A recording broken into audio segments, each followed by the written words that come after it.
ॐ नमो भगवते वासुदेवाय। ॐ अज्ञानतिमिरान्धस्य ज्ञानाञ्जनशलाकया चक्षुरुन्मिलितं येन तस्मै श्रीगुरवे नमः। हरे कृष्णा। सब भक्तों का स्वागत है प्रातःकालीन श्रीमद् भागवतम के पाठ में। हम श्रवण कर रहे हैं श्रीमद् भागवतम का अष्टम स्कंद अध्याय 24वां।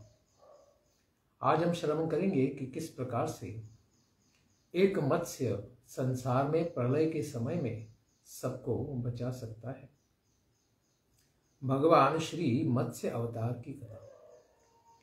राजोवाच भगवा श्रोतुमिच्छामि हरेरद्भुतकर्मणः अवतार कथामाद्यां मायामत्स्य विडम्बनम्।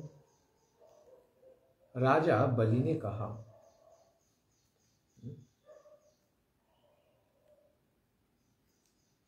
राजा परीक्षित ने कहा, हे भगवान, अद्भुत कर्म करने वाले भगवान श्री हरि, उनके उस प्रथम अवतार की मैं कथा सुनना चाहता हूं जिसमें भगवान ने अपनी दिव्य माया के साथ मत्स्यावतार ग्रहण कर लिया था।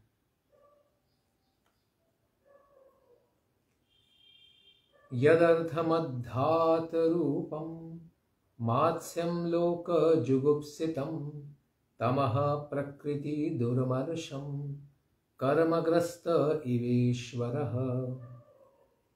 श्री भगवान जिस कार्य को करने के लिए लोक में निंदित तमोगुणी असह्य कर्म से ग्रस्त के समान एक साधारण मत्स्य के रूप को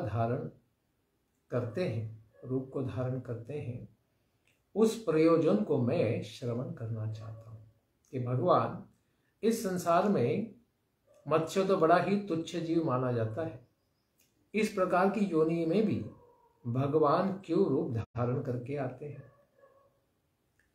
एतन्नो भगवन् सर्वं यथावद् वक्तुमर्हसि उत्तम श्लोक चरितं सर्वलोक सुखावहम्।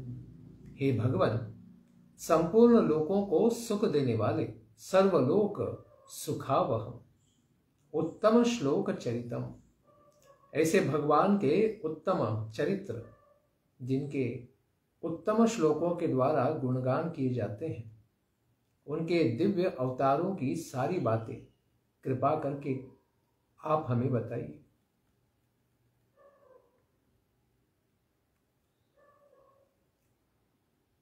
तो सूत गोस्वामी कहते हैं, इत्युक्तो विष्णुरातेन भगवान बादरायणिः उवाच चरितं विष्णोर्मत्स्यरूपेण यत्कृतम् इति विष्णुरातेन।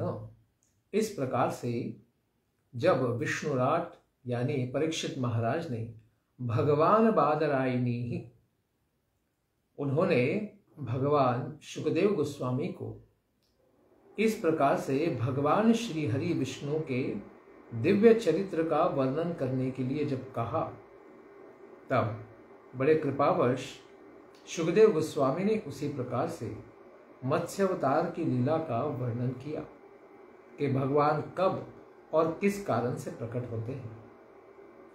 श्री शुक उवाच गोवी प्रसुर साधूनां छन्दसामपि चेश्वरः रक्षामिच्छंस्तनूर्धत्ते धर्मस्यार्थस्य चैव हि। शुकदेव गोस्वामी कहते हैं, राजा परीक्षित, परमात्मा गौमाता, ब्राह्मण, देवता, साधु पुरुष, वेद, धर्म तथा अर्थ की रक्षा करने के लिए भगवान विशेष रूप से क्या करते हैं, अवतारों को धारण करते हैं। उच्चावचेषु भूतेषु चरन् वायुरिवेश्वरः नोच्चावचत्वं भजते निर्गुणत्वात् धियो गुणैः। भगवान सर्वशक्तिमान है। वे छोटे बड़े सभी प्रकार के भूतों में वायु के समान अंतर्यामी रूप से संचरण करते हैं। फिर भी वे उन प्राणियों की बुद्धि में विद्यमान गुणों से छोटे बड़े इसलिए नहीं होते हैं कि वे वस्तुतः निर्गुण हैं। भगवान तीनों गुणों से परे हैं। इसलिए सारे गुणों में रहने वाले जीवों का कल्याण करने के लिए भगवान जब उन्हीं प्रकार के दिखने वाले विशेष अवतारों को यहाँ पर धारण करते हैं तो किसी सामान्य जीव की तरह वे गुणों में नहीं आ जाते। क्यों? क्योंकि वे तो निर्गुण हैं, गुणातीत हैं। वे केवल लीला मात्र करने के लिए उन प्रकार के रूपों को धारण करते हैं। इसीलिए भगवान मत्स्य अवतार भी लेंगे तो कोई साधारण मछली बन नहीं जाते हैं, वे तो भगवान ही रहते हैं। आसीदतीव कल्पान्ते ब्राह्मो नैमित्तिको लयः समुद्रो प्लुतास्तत्र लोका भूरादयो नृप। हे नृप राजन परीक्षित, बीते हुए कल्प में यानी अभी तो 7वां मनवंतर चल रहा है, लेकिन यहाँ पर बीते हुए कल्प के अंत की बात यहाँ पर की जा रही है। यानी ये कल्प यानी ब्रह्मा जी का दिन। तो पिछले कल्प में उसके अंत में कल्पांते बाह्य नामक नैमित्तिक लय हुआ था, एक नैमित्तिक प्रलय हुआ था। उस समय भूर आदि लोग समुद्र में डूब गए थे। इस प्रकार से प्रलय जल में ये सारे भूलोक आदि जल में निमग्न हो गए थे।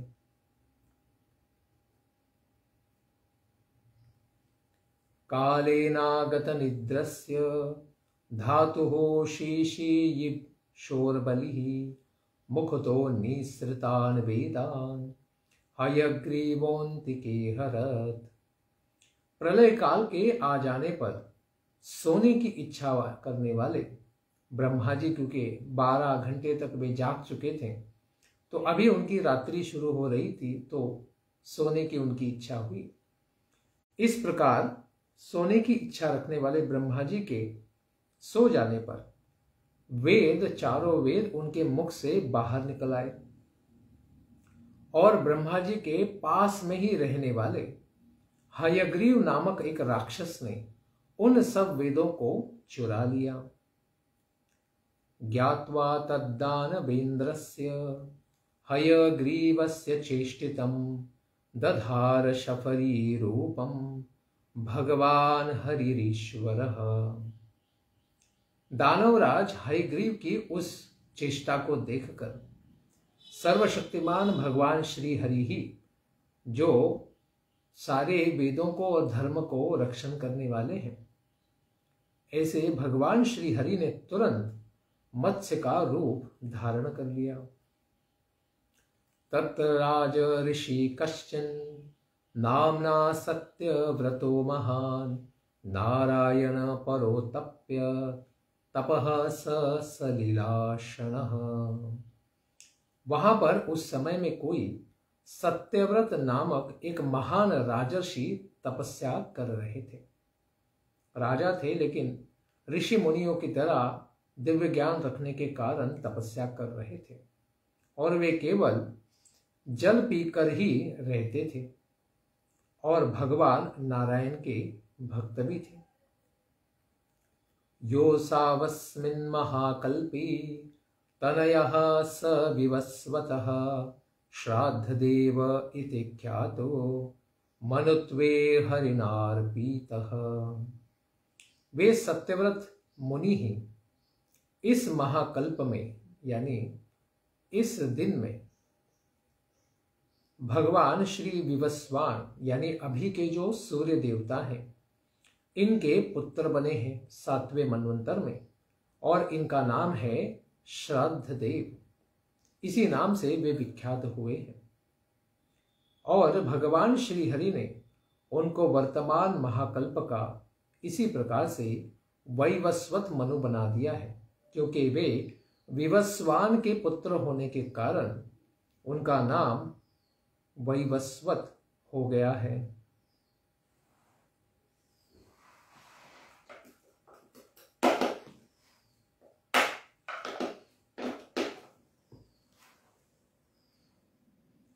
ऐसे सत्यव्रत मुनि ही श्राद्धदेव वैवस्वत मनु अभी के समय में बन गए हैं। एकदा कृतमालायां कुर्वतो जलतर्पणं तस्यांजल्यु दके काचित् शफैरेकाभ्य पद्यत। एक बार जब वे राजर्षि सत्यव्रत मुनि कृतमाला नदी के जल में तर्पण कर रहे थे, तो उस समय उनकी अंजलि में हाथ जोड़ के वो तर्पण कर रहे थे, तो उसी हाथ में लिए हुए जल में एक छोटी सी मछली सहसा आ गई थी। सत्यव्रतोंजलि गताम सह तोयेन भारत उत्ससर्ज नदी तोये शफरिम द्रविड़ेश्वर। हे परीक्षित, द्रविड़ेश्वर यानी दक्षिण भारत में रहने वाले ये सत्यव्रत ने अंजलि में आई हुई उस मछली को जल के साथ ही नदी के जल में पुनः वापस डाल दिया। तमाह साति करुणम महाकारुणिकम नृपम यादोभ्यो ज्ञाति घातिभ्यो दीनां मां दीनवत्सल कथं विसृजसे राजन् भीतामस्मिन् सरिज्जले। अति करुणम, उस मछली ने अत्यधिक करुण होकर बड़े प्रेम से उन महाकारुणिक राजा से कहा कि हे दीनवत्सल राजन, अपनी जाति वालों को भी खा जाने वाले जल जंतुओं से मैं डर चुकी हूँ, क्योंकि मछली तो दोनों प्रकार की होती है, शाकाहारी और मांसाहारी। तो कुछ मछलियाँ दूसरी मछलियों को भी खा जाती है, और मैं तो बहुत छोटी मछली हूँ, तो इसलिए मुझे बड़े वाली मछली अवश्य ही खा जाएगी। इसलिए हे दीन वत्सल, मैं आपकी शरणागत हूँ। ऐसे दीन को आप कृपया नदी के जल में क्यों वापस छोड़ रहे हैं? और मनुष्यों की भाषा में बोल रही थी, तो राजा को बड़ा आश्चर्य हुआ। तमात्मनोनुग्रहार्थम प्रीत्या मत्स्य वपुर्धरम अजानन रक्षणार्थाय शफर्यः स मनोदधि। अपने ऊपर कृपा करने के लिए मछली का रूप धारण किए हुए उन श्री भगवान हरि को नहीं जानते हुए भी राजा सत्यव्रत मुनि ने मछली की रक्षा करने के लिए बड़ा प्रेम पूर्वक निश्चय कर लिया कि मैं इस शरणागत छोटी मछली का रक्षण करूंगा, क्योंकि एक क्षत्रिय राजा का कर्तव्य ही है कि शरणागतों की वह रक्षा करे, उनका कल्याण करे। तस्यादीनतरं वाक्यम आश्रुत्य स महापतिः कलशाप्सु निधायैनां दयालुर्निन्य आश्रमम्। उस मछली की दीनता भरी वाणी सुनते हुए दयालु राजा ने उसको एक छोटे कलश के जल में रखकर फिर अपने आश्रम में ले आए। सा तो तत्रैक रात्रेण वर्धमाना कमंडलौ अलब्धात्मा वकाशम वाइदमाह महीपतिम। उस कमंडलों में केवल एक रात्रि में उसको रखने से वो मछली इतनी बड़ी हो गई कि उस कमंडलों में वह रह नहीं पाएगी, इतनी बड़ी हो गई। वर्धमाना, बहुत जल्दी से 7-8 घंटे में ही बड़ी हो गई। इस प्रकार से उस राजा ने सुबह के समय में इस प्रकार से देखा। नाहं कमंडलावस्मिन् कृच्छ्रम वस्तु मिहोत्सहि कल्पयौकः सुविपुलम यत्राहं निवसी सुखम। इस कमंडलू में मैं कष्टपूर्वक भी नहीं रह सकती, क्योंकि अभी मेरा आकार बढ़ गया है। तो इस प्रकार से मुझे ये कमंडलों में तो घूमना भी संभव नहीं है। इसीलिए क्या करो, सुविपुलम ओ कह, कृपया मेरे लिए इससे बड़ा स्थान नियुक्त करो ताकि मैं सुखपूर्वक वहां पर रह सकूं। सुखम निवसे स एनाम तत आदाय न्यधादौ अंजनोदके तत्र क्षिप्ता मुहूर्तेन हस्तत्रयमवर्धत। फिर राजा ने उस मछली को कमंडलू से निकाला और फिर एक बड़े पानी के पात्र में उनको रख दिया, टब में रख दिया, और वहां केवल 2 घड़ी में ही वह मछली 3 हाथ बड़ी हो गई। हस्तत्रयम अवर्धत, इतने जल्दी वह मछली बिना कुछ खाए पिए ही मोटी हो रही थी।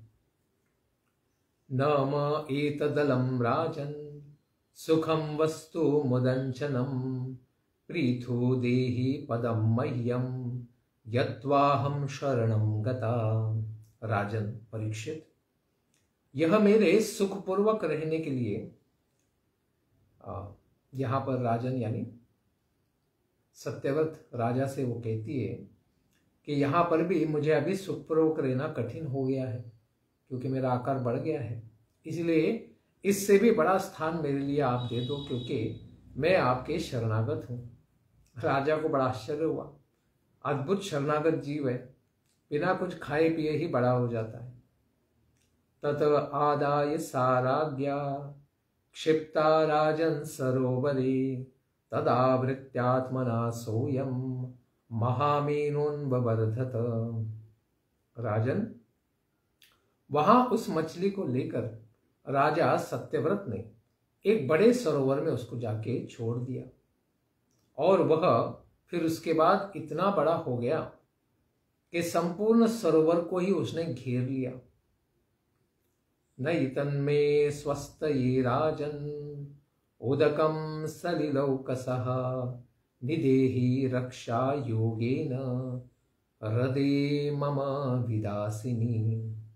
राजन, यह जल अभी मेरे लिए पर्याप्त नहीं। फिर मछली ने कहा कि मेरा आकार फिर से बढ़ गया है, तो यह मेरे लिए आवश्यकता से कम है, इसलिए मेरी कृपा करके आप रक्षा कीजिए और ऐसे हृदय में डाल दे कि जहां का पानी कभी सूखता नहीं हो। इत्युक्तः सोनयं मत्स्यं तत्र तत्रा विदासिनी जलाशये सम्मितं तं समुद्रे प्राक्षिपच्छशम् इति उक्तः। इस प्रकार से मत्स्य देवता ने कहने पर राजा ने अनेक परिपूर्ण जल वाले जलाशयों में, उससे भी अधिक बड़े होने वाले ऐसे जलाशयों में मत्स्यम अनयन जाकर बड़े कष्ट से उस मछली को छोड़ा। लेकिन फिर भी वे सभी सरोवरों के बराबर ही बड़ी हो जाती थी। इसलिए फिर अंत में मत्स्य भगवान को उन्होंने समुद्र में ही छोड़ दिया। झषम समुद्रे प्राक्षिपत क्षिप्यमानस्तं तमाहेदमिहं मां कं मकरादयः अदन्त्यः तीबलावीर मां नेहोत्स्रष्टुमर्हसि।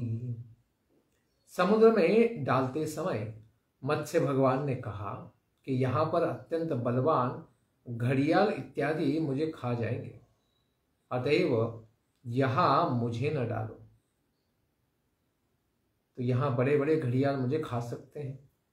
इस प्रकार से कहने पर क्या हुआ, एवं विमोहितस्तेन वदता वल्गु भारतीम तमाह को भगवान तस्मात् अस्मान् मत्स्य रूपेण मोहयन्।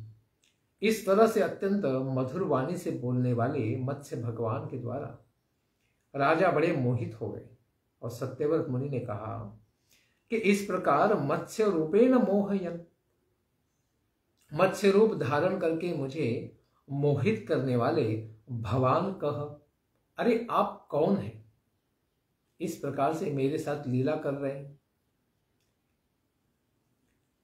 नैवं वीर्यो जलचरो दृष्टोऽस्माभिः श्रुतोऽपि च यो भवान् योजनशतम् अह्नाभिव्यानशेसरः। इस प्रकार वह अत्यंत पराक्रमशाली राजा देखता है कि किसी जलचर को मैंने न तो इस प्रकार से देखा है न कभी सुना भी है, जो रात में ही बड़ी हो जाती है, बिना खाए पिए मोटी होती है और उसके बाद भी डरती रहती है। आप एक ही दिन में अभी 100 योजन सरोवर में व्याप्त हो गए हैं। 100 योजन यानी 800 मैल का इतना विशालकाय शरीर, जिसको हम तो आंखों में भर भी नहीं पाएंगे, इतने अद्भुत हो गए हैं आप। नूनम तम भगवान साक्षात हरिर्नारायणो नारायणो व्ययः अनुग्रहाय भूतानां धत्से रूपम जलौकसाम। नूनम, अभी तर्क करते हुए कहते हैं, त्वम साक्षात अव्यय नारायण हरि, भगवान आप तो साक्षात अविनाशी नारायण भगवान श्री हरि ही हैं। क्यों? भूतानाम अनुग्रहाय, आप सारे जीवों का कल्याण करने के लिए बड़ी कृपा से इस प्रकार जलौकसाम, इस मत्स्य का रूप धारण करके प्रकट हुए हैं। इसीलिए नमस्कार करते हैं। नमस्ते पुरुष श्रेष्ठ स्थित्युत्पत्त्यप्येश्वरः भक्तानां नः प्रपन्नानां मुख्यो यात्मगतिर्विभो। हे पुरुषोत्तम भगवान, इस जगत की सृष्टि स्थिति और प्रलय के कारण तो आप ही हैं। सर्वव्यापक विभो, आप हम सब शरणागत भक्तों के लिए मुख्य आश्रय हैं और हम आपको और आपके चरण कमलों को ही प्राप्त करना चाहते हैं। आप ही आत्मगति हैं। हमारे चरणों में, आपके चरणों में कृपा करके हमें आश्रय दीजिए। सर्वे लीलावतारास्ति भूतानां भूतिहेतवः ज्ञातुमिच्छाम्यदो रूपं यदर्थं भवता धृतम्। हे सर्वे लोकावतारः, आप सभी लोकों में लीलावतार लेते हैं।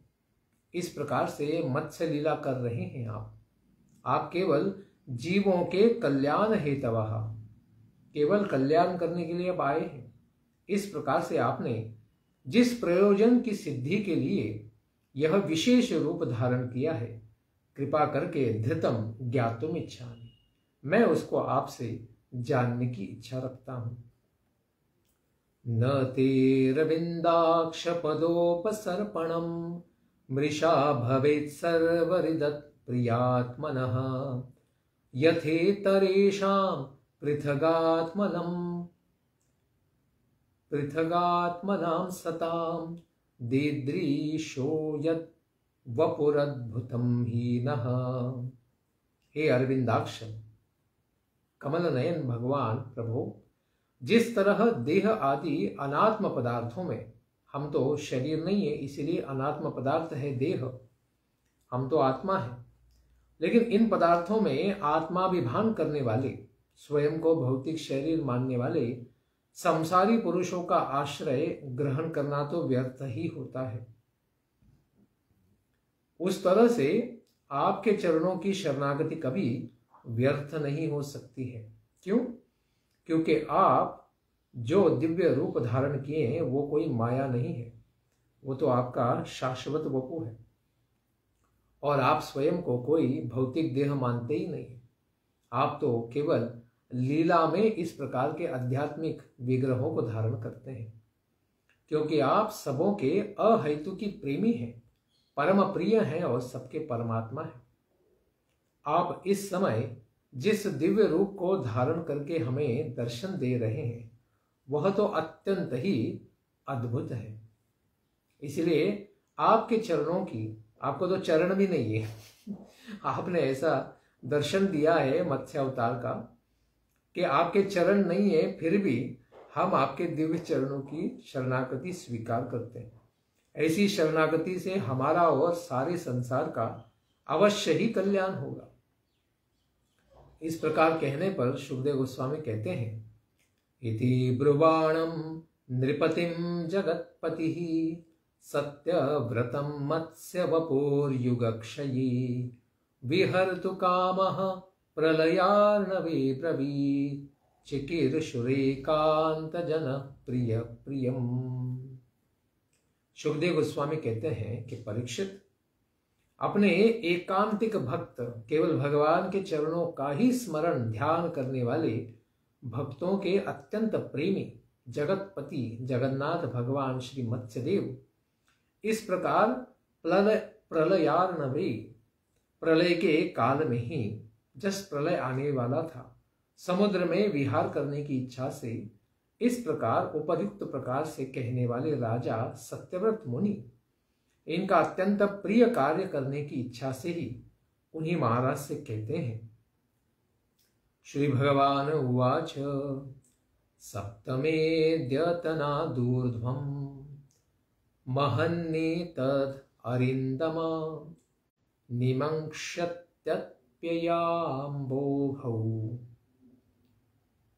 बोधौ त्रैलोक्यं भूर्भुवादिकम्।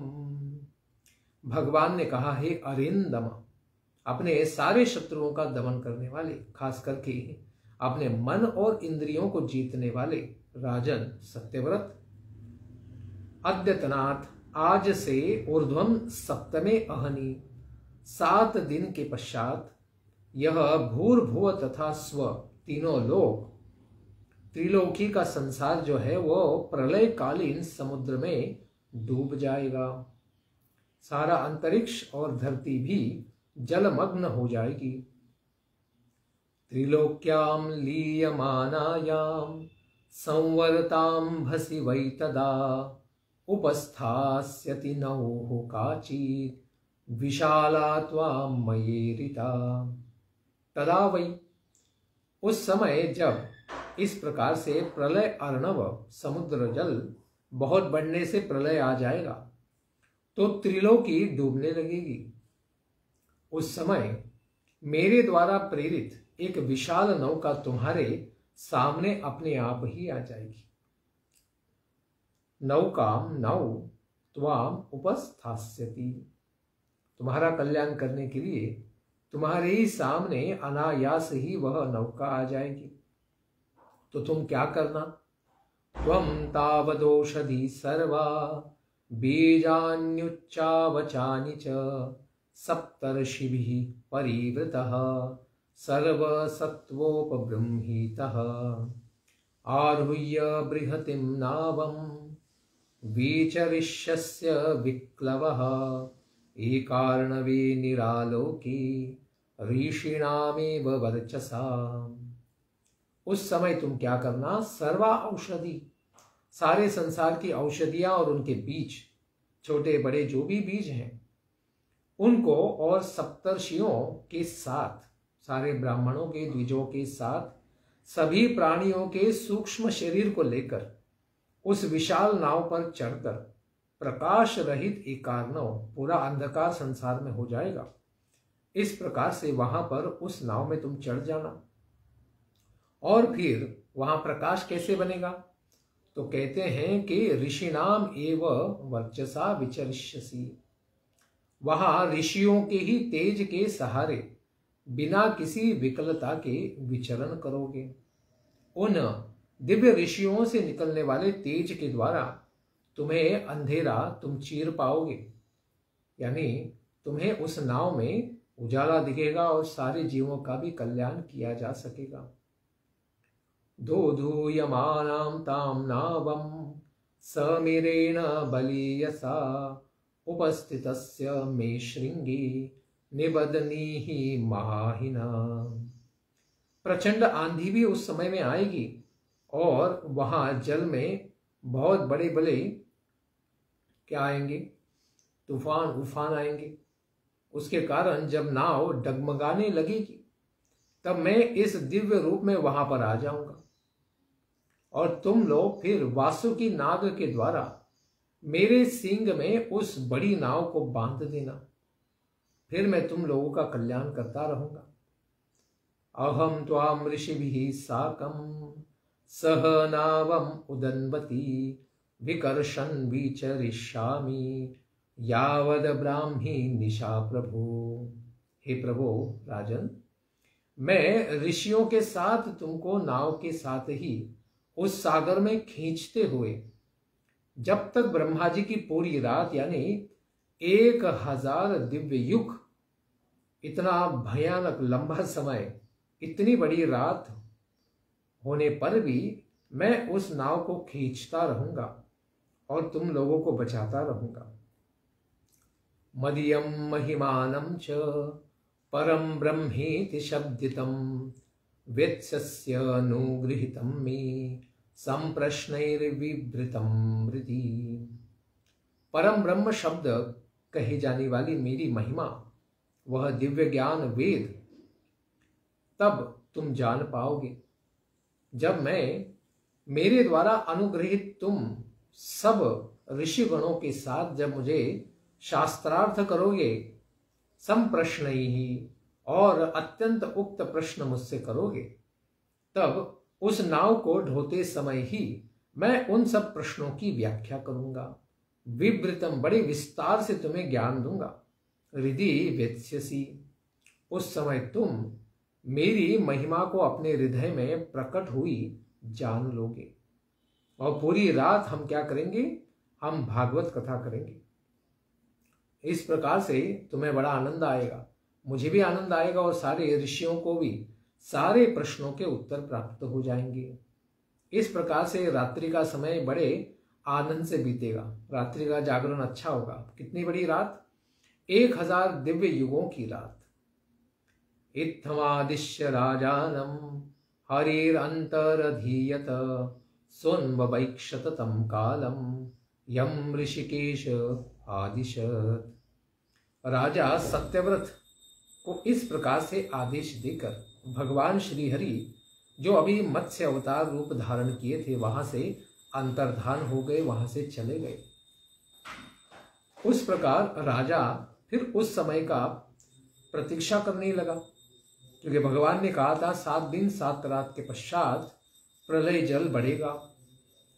इसी प्रकार प्रतीक्षा करते हुए वह विचरण करने लगा। आस्तीर्य दर्भान प्राकुलान राजर्षि प्रागुंदम मुखः निशसाद हरिः पादौ चिंतयन् मत्स्य रूपीणः।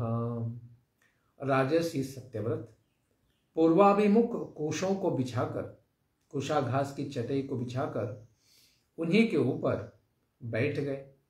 मत्स्य रूपधारी श्री भगवान के चरण कमलों का चिंतन करने लगे और इस प्रकार से उत्तराभिमुख बैठ गए थे।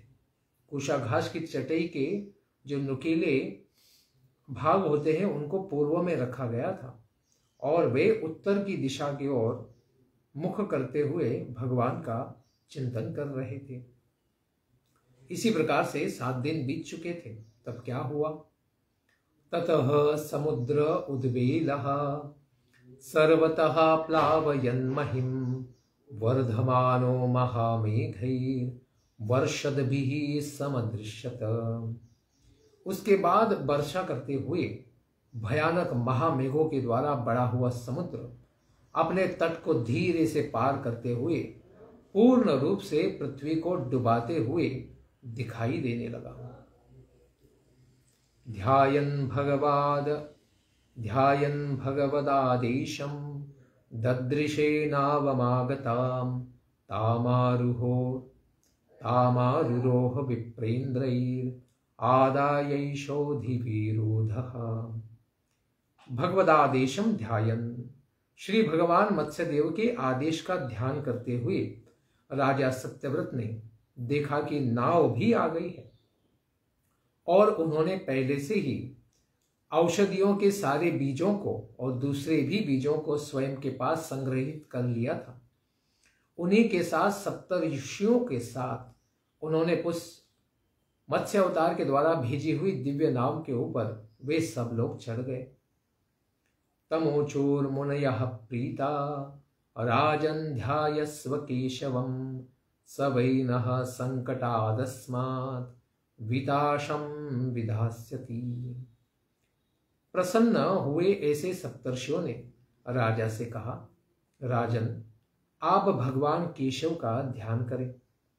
इस संकट से केवल हम लोगों का वे ही रक्षा कर सकते हैं और वे ही हम सबका कल्याण करेंगे। सोनो ध्यातस्ततो राज्ञा प्रादुरासीन महार्णवे एक श्रृंग धरो मत्स्यो हैमोनियुत योजनः।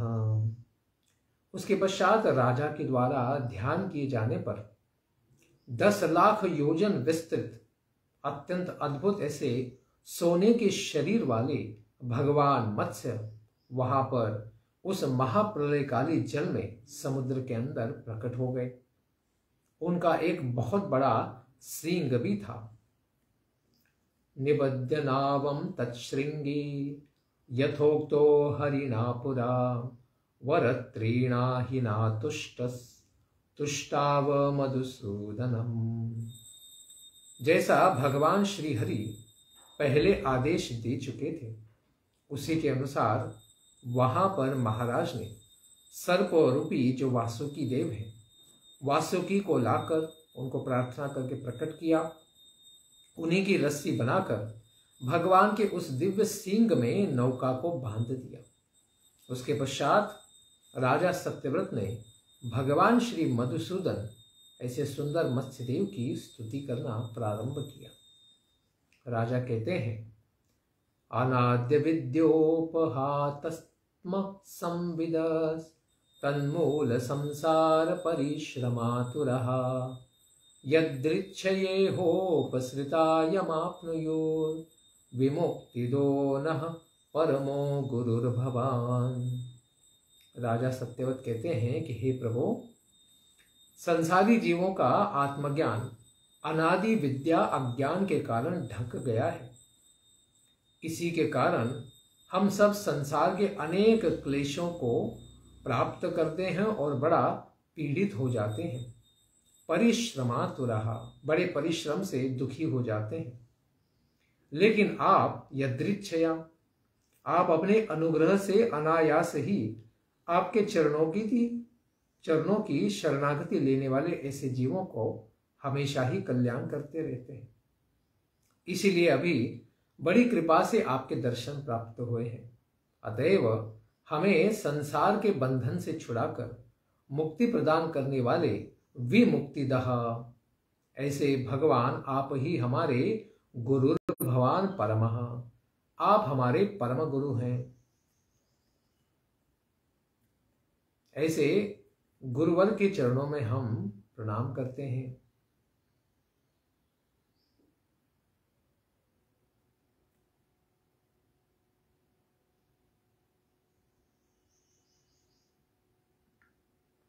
यहाँ पर ये प्रलय कौन सा है, इसके बारे में श्रीधर स्वामीपाद चर्चा करते हैं कि संसार सागर से पार करने वाले सागर में तैरते हुए के समान ही राजा सत्यव्रत ने गुरु रूप भगवान श्रीहरि की इस प्रकार से स्तुति की।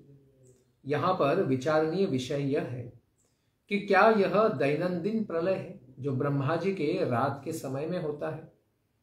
यह इसलिए नहीं कहा जा सकता है कि इस ब्राह्म प्रलय को कहा गया है, तथा यह जो इस महाकल्प में कहकर महाप्रलय कहा गया है, तो यह भी नहीं कहा जा सकता है, क्योंकि महाप्रलय में पृथ्वी इत्यादि बचे नहीं रह सकते। वे सब पानी में डूबकर यहाँ वहां चले जाते हैं। जब तक यह ब्रह्मा जी की रात रहेगी, इस कथन से विरोध भी होता है। अतएव इसे दैनंदिन लय ही कहना उचित है, किंतु यह भी इसके लिए समन्वित नहीं होता है, क्योंकि संवर्तक अनावृष्टि आदि के बिना ही वहां कोई बड़ी वर्षा नहीं हुई। बस मत्स्य भगवान ने कहा कि अकस्मात ही 7वें दिन त्रिलोकी सागर में डूब जाएगी। इस उक्ति की उपपत्ति नहीं लग सकती है। प्रथम स्कंद में कहा गया है कि इस चाक्षुष मनवंतर में, यानी छठे मनवंतर में, जो अभी मनवंतर चल रहा है, इसके पहले मनवंतर में भगवान ने मत्स्य शरीर धारण कर लिया तथा पृथ्वी रूपी नौका पर चढ़कर उन्होंने वैवस्वत मनु की रक्षा की। इसका भी समन्वय होना कठिन होता है, क्योंकि दैनंदिन तथा महाप्रलय दोनों में ही नौकारोहण नहीं हो सकता है। बड़ा भयानक प्रलय होता है तो उसमें नौका काम नहीं करेगी। चाक्षुष मनवंतर के प्रलय में भी नहीं हुआ, क्योंकि मनवंतर के बाद इतना बड़ा प्रलय तो नहीं आता है। और वैसा होने पर यह भी कहना कठिन है कि 7वें मनु वैवस्वत है। तुम सारे अन्नों को लेकर यह निर्देश भी नहीं समन्वित हो सकता, क्योंकि प्रलय काल में औषधियां और जीवों की सत्ता नहीं रह सकती, वे सबका नाश हो जाता है। अतएव इससे भिन्न प्रकार से ही यह वर्णन है। यह कोई वास्तविक प्रलय नहीं है, अपितु सत्यव्रत राजा महर्षि को ज्ञानोपदेश करने के लिए आविर्भूत हुए भगवान अकस्मात ही उनको प्रलय के समान एक दिव्य दर्शन कराते हैं। जैसे इस वैवस्वत मनवंतर में ही भगवान ने मार्कंडेय महर्षि को इसी प्रकार की लीला का दर्शन कराया था। इसी अपेक्षा से इस महाकल्प में इत्यादि विशेषण समन्वित होते हैं। किंच इसके पश्चात राजा ने देखा कि समुद्र चारों ओर से अपने तट को पार करते हुए पृथ्वी को डुबा रहा है। इस वाक्य से केवल राजा को ही ऐसा दिखाई दिया। अब प्रस्तुत स्तोत्र की व्याख्या की जा रही है। अनेक योनियों में संसरण करने वाले जीव भगवान श्री हरि की कृपा से ही परमात्मा की प्राप्ति करते हैं। इस बात को जानकर अपनी मुक्ति के लिए राजा श्री भगवान की प्रार्थना करते हैं। अनादि अविद्या से जिन संसारी जीवों का आत्मज्ञान ढक गया है, अतएव वे अविद्या मूलक संसार में परिश्रम करते हुए आतुर हो जाते हैं, बड़े दुखी हो जाते हैं। तो इस संसार में ही परमात्मा की कृपा से श्री भगवान की शरणागति करके श्री भगवान को प्राप्त कर लेते हैं। ऐसे आप ही हमारे साक्षात परम गुरु हैं। आप हमारी अविद्या ग्रंथि को विनष्ट कर दीजिए। इस तरह से इस श्लोक को आगे कहा गया है। इस प्रकार से यह विशेष लीला भगवान मत्स्यदेव ने अपने भक्त के कल्याण के लिए की। यहां पर इस प्रकार से श्रीधर स्वामी पाद कहते हैं, जनो बुधोयम निज कर्म बंधनः सुखेच्छया कर्म समीहते सुखम यत् सेवया ताम विदुनोत्य सन्मतिम ग्रंथिम सभिन्द्यात् हृदयम सनो गुरु। यह अज्ञानी जीव अपने ही कर्मों के बंधन में पड़कर फंसा रहता है। वह सुख की प्राप्ति की इच्छा से दुखद ऐसे कर्मों का अनुष्ठान करता रहता है, और दुख औषधम तदपि दुखम, ऐसे दुखों का औषध केवल दूसरा दुख ही उसे प्राप्त होता है। जिसकी सेवा से उसका यह दुखद अज्ञान कभी विनष्ट हो जाता है, वे ही मेरे परम गुरु हैं। वही आप हैं जो मेरे हृदय की ग्रंथि में इन कर्मों के विपाक का नाश कर देंगे, विनष्ट कर देंगे। आप ही मेरे परम गुरु हैं। इसीलिए कहते हैं, यत्सेवयाग्नेरिव रुद्ररोदनम पुमान् विजहयान् मदमात्मनस्तमः भजेत वर्णम निजमेश सोव्ययो भूयात् स ईशः परमो गुरुर्गुरुः। यत्सेवया पुमान्, जिन श्री भगवान की सेवा करने से जैसे अग्नि है, अग्नि में रुद्र रोदनम तपाए गए सोना चांदी अपने मल को यानी दोष को त्याग देते हैं। उनसे मिट्टी वगैरह धूल जो भी होती है उन सबको हटा दिया जाता है, वह पवित्र हो जाते हैं। और इस प्रकार से अत्यंत चमकने वाले अपने वास्तविक स्वरूप को प्राप्त कर लेते हैं। उसी से पुरुष भी अपने अज्ञान रूप दोष को त्याग करके अपने वास्तविक स्वरूप में स्थित हो जाता है। वे ही सर्वशक्तिमान अविनाशी प्रभु मेरे गुरुओं के भी गुरु होने के कारण मेरे परम गुरु हो जाए, वही केवल मुझे दिव्य ज्ञान दे सकते हैं, मेरे हृदय का अज्ञान नष्ट कर सकते हैं। न यत् प्रसादायुत भागलेशमन्ये च देवा गुरवो जनाः स्वयं कर्तुं समेतः प्रभवन्ति पुंसस् तमीश्वरं त्वां शरणं प्रपद्ये। यदि विश्व के संपूर्ण देवता अन्य देवाः वे संपूर्ण गुरु तथा दूसरे लोग मिलकर कृपा करें तो भी वह परम पुरुष परमात्मा की कृपा के 10,000वें छोटे अंश के भी बराबर नहीं हो सकते हैं।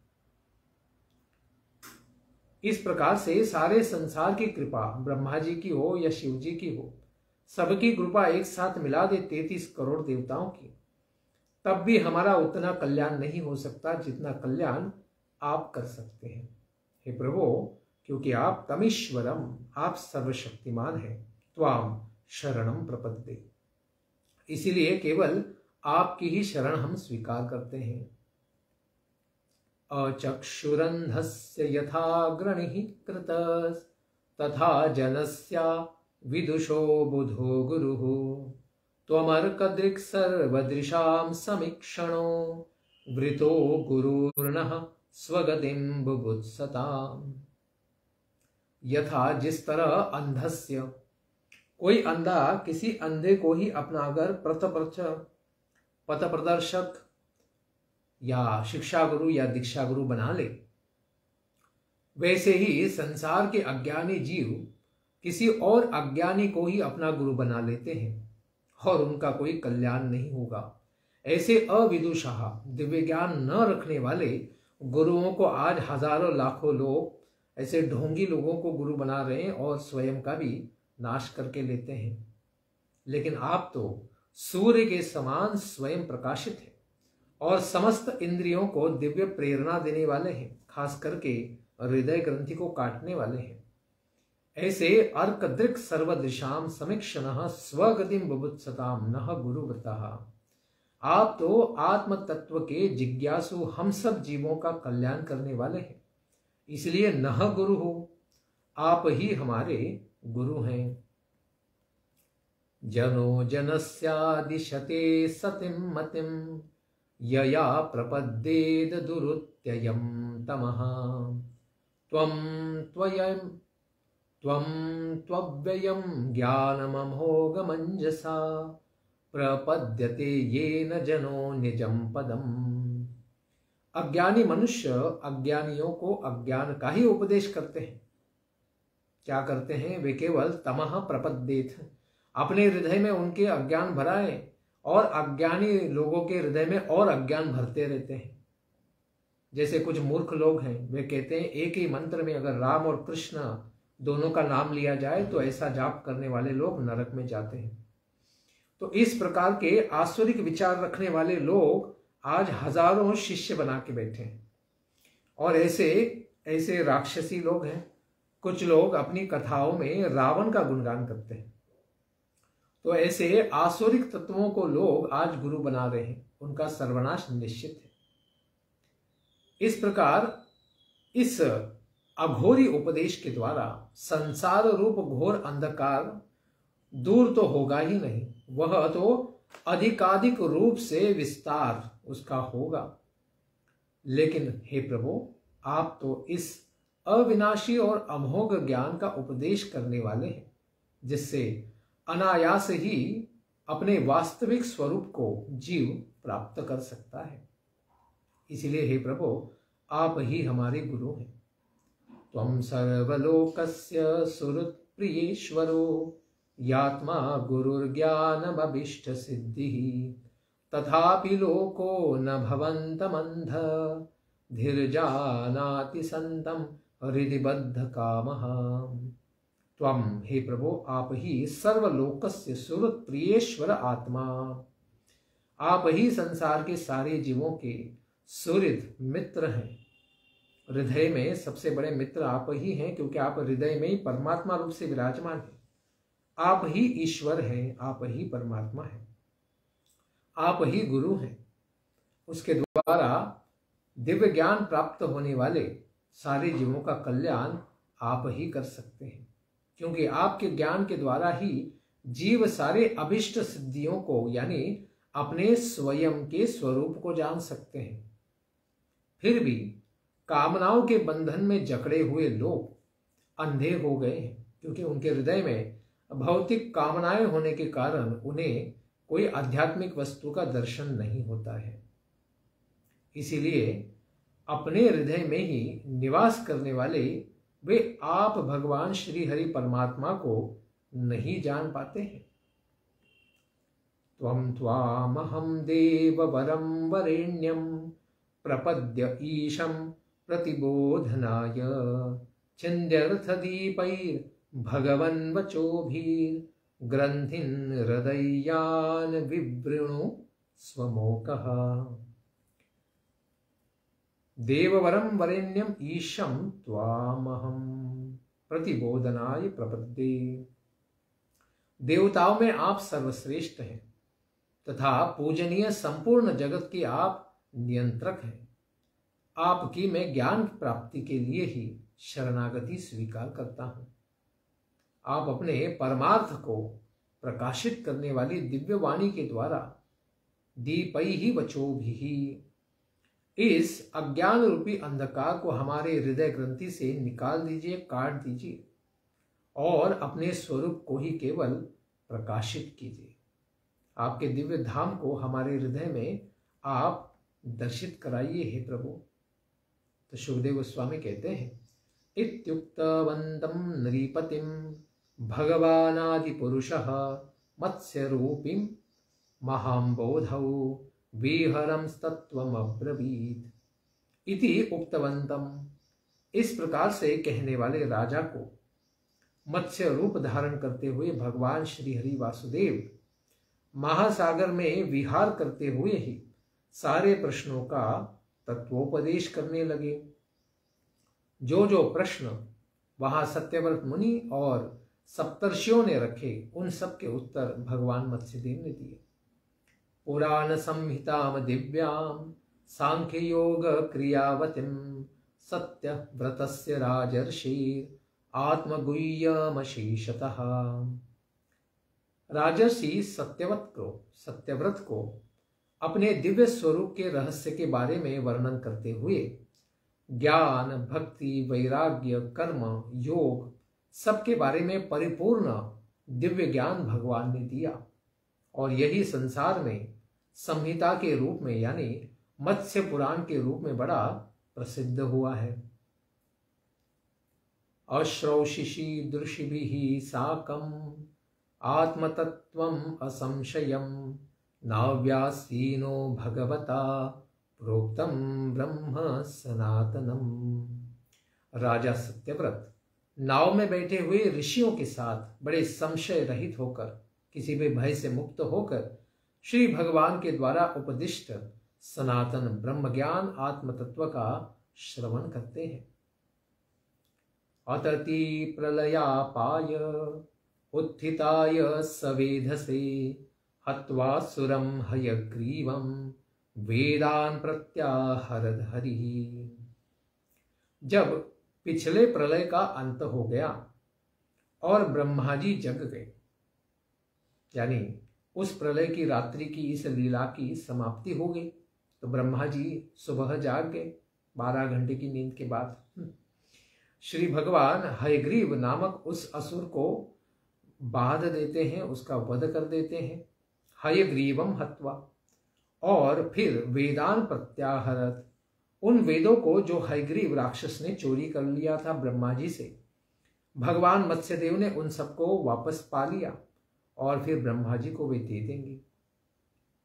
स तु सत्यव्रतो राजा ज्ञान विज्ञान संयुतः विष्णोः प्रसादात् कल्पेऽस्मिन् आसीद वैवस्वतो मनुः। विष्णुः प्रसादात्, इस प्रकार भगवान विष्णु की कृपा प्रसाद के द्वारा ज्ञान विज्ञान संयुतः, ज्ञान और विज्ञान, ज्ञान यानी भगवत ज्ञान वेद, विज्ञान यानी उसको जीवन में उतारने से आने वाले अनुभव, इनसे संपन्न वे राजा सत्यव्रत ही इस कल्प में, इस ब्रह्मा जी के दिन में जो अभी चल रहा है, इसमें 7वें मनवंतर में जो अभी चल रहा है, इसी में विवस्वान के पुत्र वैवस्वत मनु बने हैं। सत्यव्रतस्य राजर्षिर् माया मत्स्यस्य शार्ङ्गिनः संवादं महदाख्यानं श्रुत्वा मुच्येत किल्बिषात्। राजर्षि सत्यव्रत का तथा अपनी माया से मत्स्य बने हुए भगवान विष्णु का आख्यान, इस दिव्य संवाद को सुनकर मनुष्य को क्या फलश्रुति प्राप्त हो सकती है। कहते हैं संवादम महदाख्यानम श्रुत्वा किल्बिषात् मुच्येत। अपने हृदय से सारे पापों से मनुष्य मुक्त हो जाता है।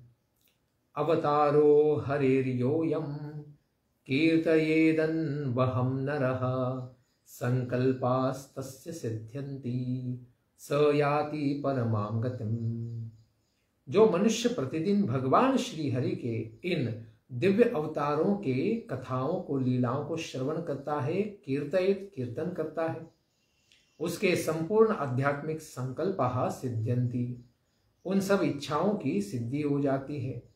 सह परमाम गतिम याति, और वह मृत्यु के पश्चात भगवान के परम महावैकुंठ गोलोक धाम में प्रवेश करता है। प्रलयपयोऽसि धातु सुप्त शक्तेर्मुखेभ्यः श्रुतिगणमपनीतं प्रत्युपादत्त हत्वा दितिजम कथयोद्यो ब्रह्म सत्यव्रतानां तमहम् अखिल हेतुं जिह्ममीनं नतोऽस्मि। इस प्रकार प्रलय पयसी, प्रलयकालीन समुद्र जल में जब ब्रह्मा जी सो गए थे तो उनके मुख से निकली हुई सारे वेद श्रुतियों को चुराकर हयग्रीव नामक दैत्य फिर पाताल में जाकर छुप गया था। उसी दैत्य को मारकर श्री भगवान श्रुतियों को ब्रह्मा जी को उस रात्रि के पश्चात सुबह के समय में वापस लौटा देते हैं। एवं सत्यव्रत तथा सप्तर्षियों को जिन्होंने ब्रह्म तत्व का उपदेश दिया, उन संपूर्ण जगत के कारण इस प्रकार से लीलावतार धारण करने वाले मत्स्य भगवान को अहम नतोस्मि, ऐसे दिव्य मत्स्य अवतार के चरणों में हम सादर नमस्कार करते हैं। इस प्रकार नमस्कार करने से यहाँ शुभदेव गोस्वामी ने जो 8वें स्कंद की दिव्य लीला है उसको परिपूर्ण कर दिया है। इसके पश्चात 7वां मनवंतर वैवस्वत मनवंतर की लीला को हम प्रारंभ करेंगे कल के प्रातःकालीन सत्र में। इस प्रकार से 8वां स्कंद समाप्त होता है और 9वें स्कंद की लीला को हम प्रवेश करेंगे। ग्रंथराज श्रीमद् भागवतम की जय, मत्स्य अवतार की जय। निताय गौर प्रेमानंदे, हरि हरि बोल। जय जय श्री राधे श्याम।